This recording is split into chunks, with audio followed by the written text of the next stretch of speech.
Zahari. I will present on question 1A and B. Based on figure 1, it shows the phases of the business cycle of the Malaysia economy.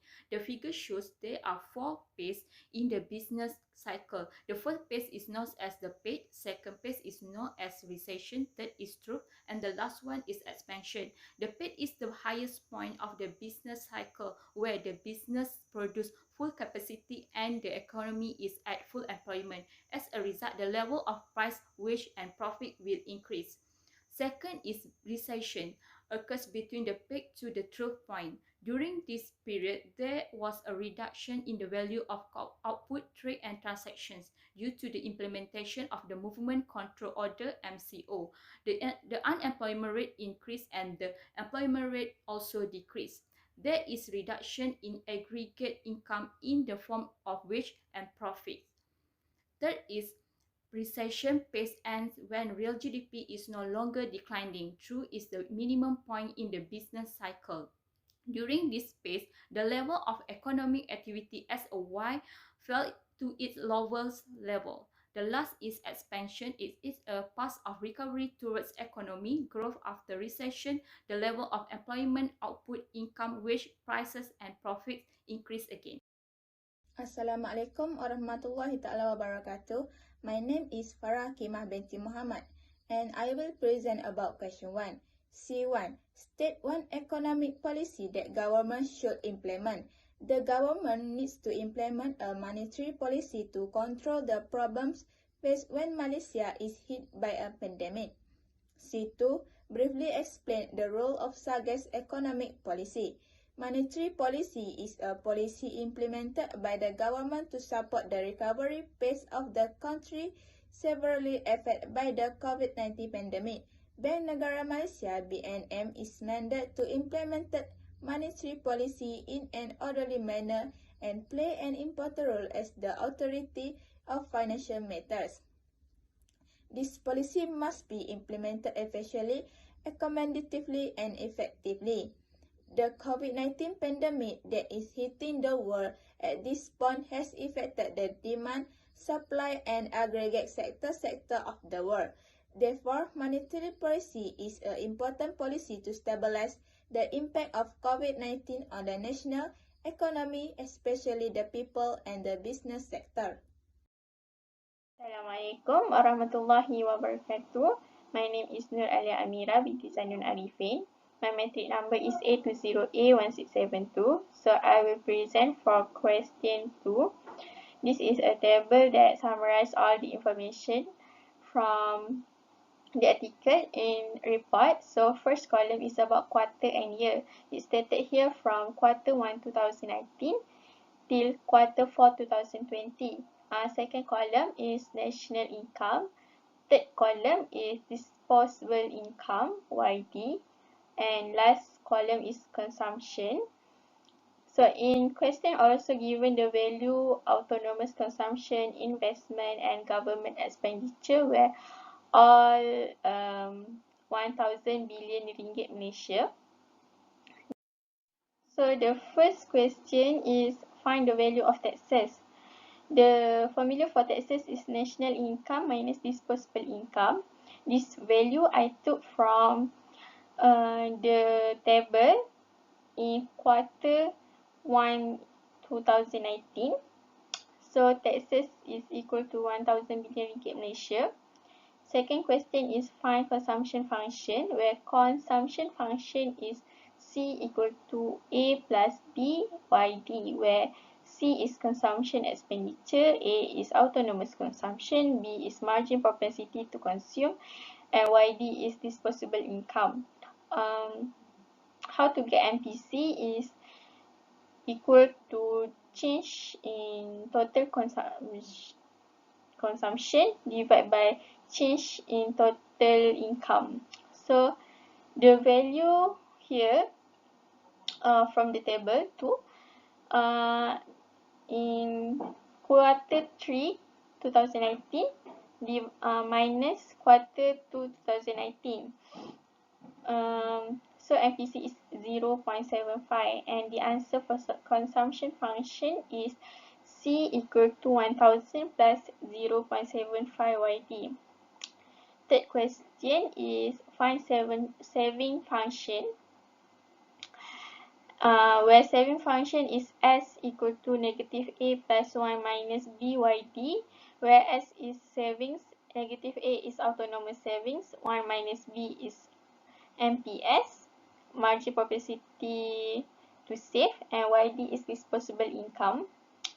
So as the answer is s equal to negative 1000 plus 0.25 yd, where 0.25 is actually 1 minus MPC, because MPC plus MPS is equal to 1.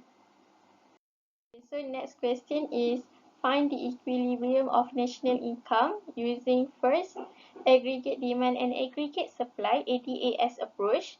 So C equal to 1000 plus 0.75 yd, where it is a consumption function that already calculated in question A.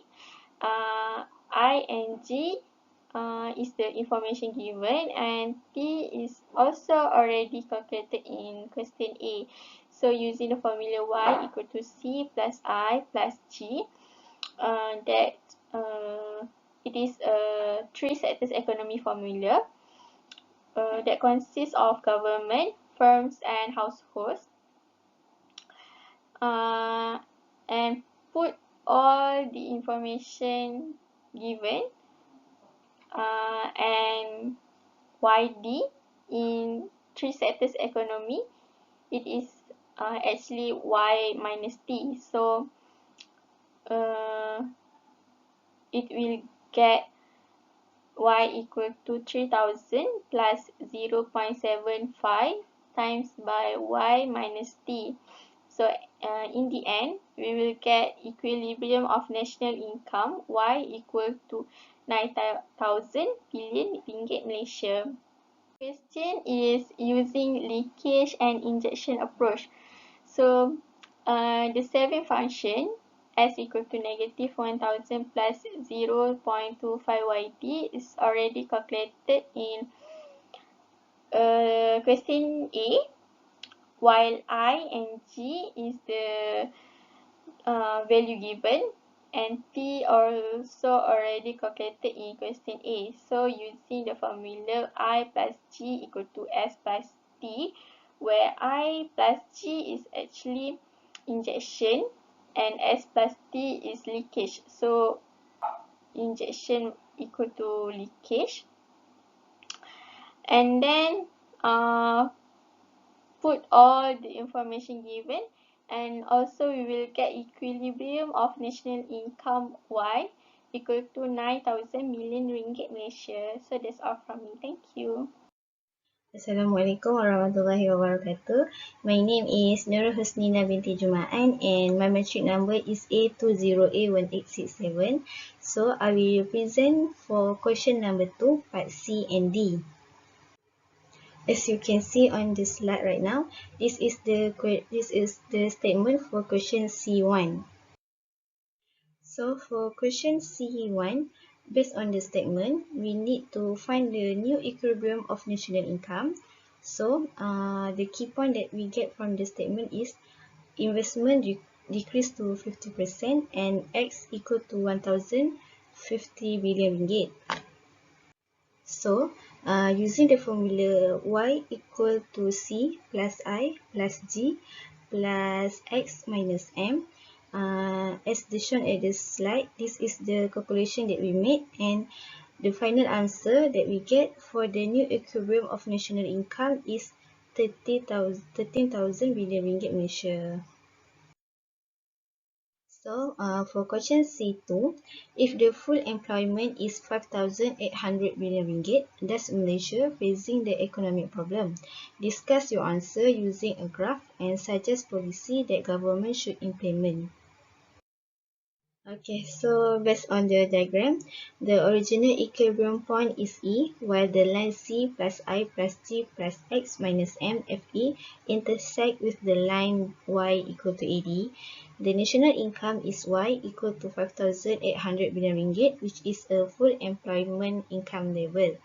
After that, the new equilibrium point is E1, which is the line C plus I plus G plus X minus M FE, shift outward to C plus I plus G plus X minus M and intersect with the line Y equal to AD. The national income is Y equal to 13,000 million ringgit. So we can see it will cause a core inflationary gap because the value of Y is greater than YFE.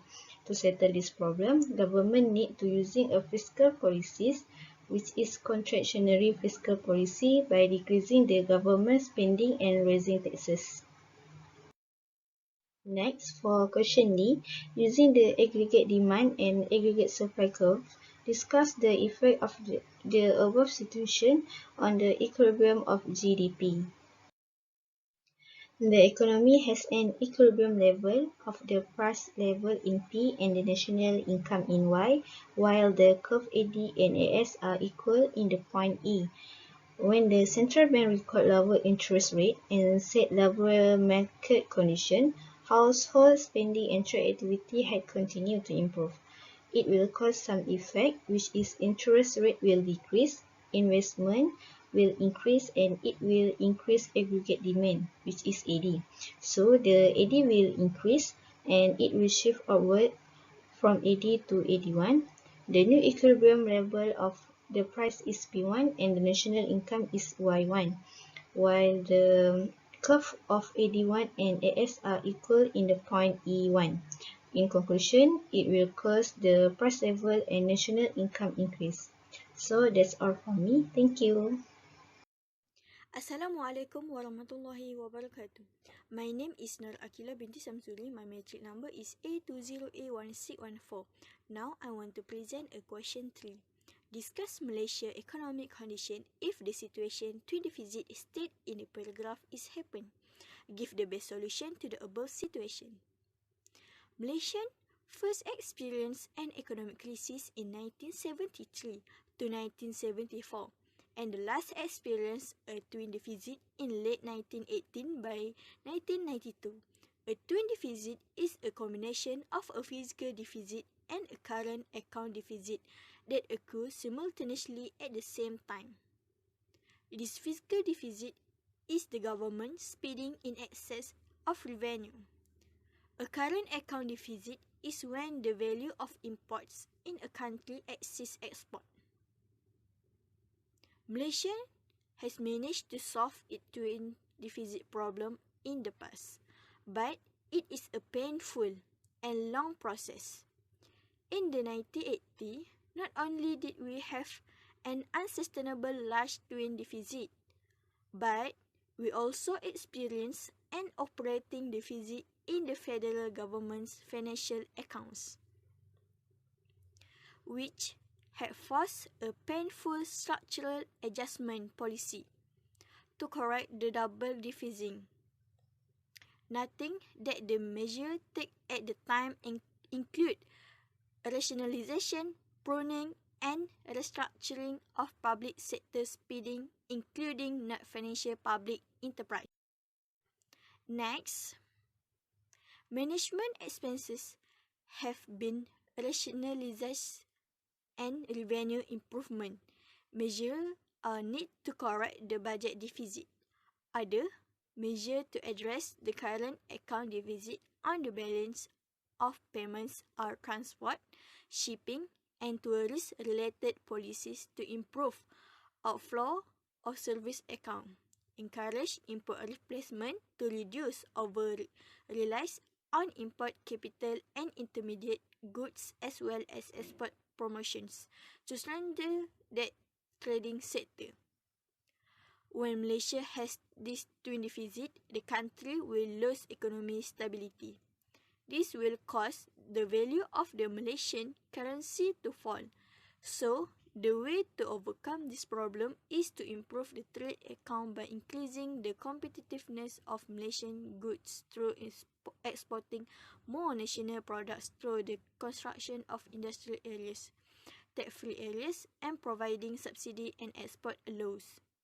This will create wage price stability so that production costs and the price of locally produced goods can be reduced.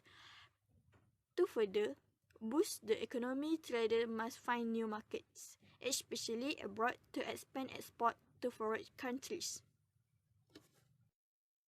Assalamualaikum warahmatullahi wabarakatuh. My name is Muhammad HAIRIE bin MAZNON. Now I will continue the question number 3. In addition, to overcome the problem of twin deficit, the government must improve the balance of service by reducing the investment income deficit and encouraging more Malaysian investment abroad to increase profit earned from investment abroad. The government also need to reduce the transport account deficit by changing the capacity of local shipping service and insurance coverage to reduce reliance on the use foreign shipping and insurance service. Then, Malaysia also needs to encourage the tourist sector in the country, especially attracting foreign tourists to come and visit Malaysia. Foreign countries can travel to Malaysia to visit interesting tourist places such as Langkawi, Kuala Lumpur and others. When foreign countries travel to Malaysia, it will further increase the inflow of currency into Malaysia.